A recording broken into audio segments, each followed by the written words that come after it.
आजकल अनेक लोग ऑनलाइन रुद्राभिषेक कर रहे हैं। फलाने कथावाचक ने कह दिया तो व्यक्ति आंख बंद करके उसकी बात मान लेता है। क्या सही है, क्या गलत है, क्या धर्म है, क्या अधर्म है, इसका विचार व्यक्ति नहीं करता। श्रद्धा होना बहुत अच्छी बात है, पर विवेक को खो देना ये ठीक नहीं। ऑनलाइन रुद्राभिषेक क्यों नहीं करना चाहिए? इसके अनेक कारण हैं। शिव जी की पूजा हर कोई कर सकता है, लेकिन वेद मंत्रों से पूजन का अधिकारी हर कोई नहीं होता। जिस प्रकार मेडिकल स्टोर की सभी दवाइयाँ सबके लिए नहीं होती, उसी प्रकार सनातन धर्म में सारे कर्म सभी व्यक्तियों के लिए नहीं होते। यह देखना पड़ता है कि कौन किस कर्म को कर सकता है और कौन किस कर्म को नहीं कर सकता। किंतु ऑनलाइन रुद्राभिषेक में इस प्रक्रिया का पालन नहीं हो पाता। वैदिक कर्म विशेषज्ञ ब्राह्मणों की उपस्थिति में ही करने चाहिए, अन्यथा उसमें दोष उत्पन्न होने का खतरा होता है।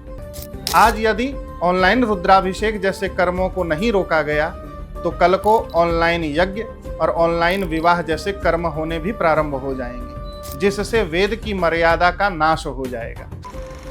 सामूहिक विवाह, सामूहिक यज्ञोपवीत, सामूहिक रुद्राभिषेक जैसे कर्मों से बचने का प्रयास करना चाहिए, क्योंकि गोत्र, प्रवर, वेद और शाखाएं सबकी अलग अलग होती। रुद्राभिषेक एक वैदिक कर्म है और वैदिक कर्म के पूर्व यजमान के द्वारा संकल्प लेकर ब्राह्मण का वरण किया जाता है और ब्राह्मण आचार्य भी व्रतोस्मि अथवा व्रतास्मः कहकर अपनी स्वीकृति प्रदान करते हैं। ऑनलाइन रुद्राभिषेक में इस प्रक्रिया का पालन नहीं होता। रुद्राभिषेक एक यज्ञ है और यज्ञ की पत्नी का नाम दक्षिणा है।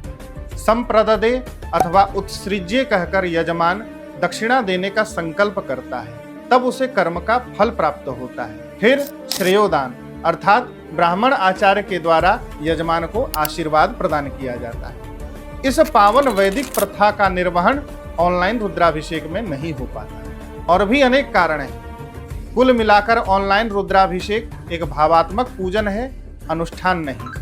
पूजन तो आप शंकर जी के मंदिर में पत्र पुष्प अर्पित करके भी कर सकते हैं, घर पर भी कर सकते हैं, लेकिन यदि अनुष्ठान का फल प्राप्त करना है तो उसकी वैदिक मर्यादा का पालन करना ही पड़ेगा। इसलिए आप सब